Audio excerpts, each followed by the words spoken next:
Psalm 2:2 लगाया आपने? लगा दीजिए जल्दी से।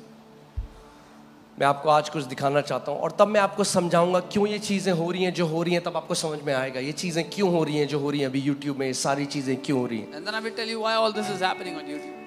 यहोवा के और उसके अभिषिक्त के विरुद्ध पृथ्वी के राजा मिलकर और हाकिम आपस में सम्मति करके कहते हैं, The kings of the earth set themselves and the rulers take counsel together against the Lord and against his anointed, saying.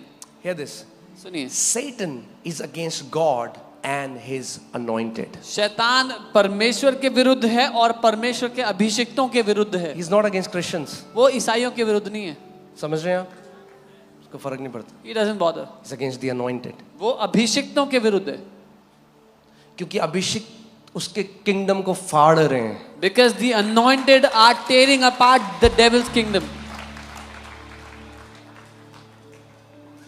हाँ, अब लड़ाई चल रही है और एक पोस्ट से लगातार बॉम्ब आ रहे हैं और उनका उड़ रहा है, तो वो कहेंगे भैया सबसे पहले इसके ऊपर अटैक करो. A war is going on and from one post heavy artillery is being drawn and they are destroying this army, so they will say first get rid of that.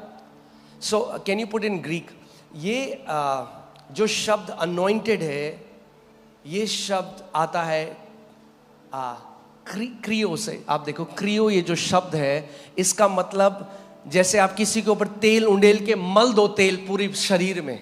That is the word which means anointed. यानी जब परमेश्वर अपनी आत्मा से आपको पोत देता है हर जगह से.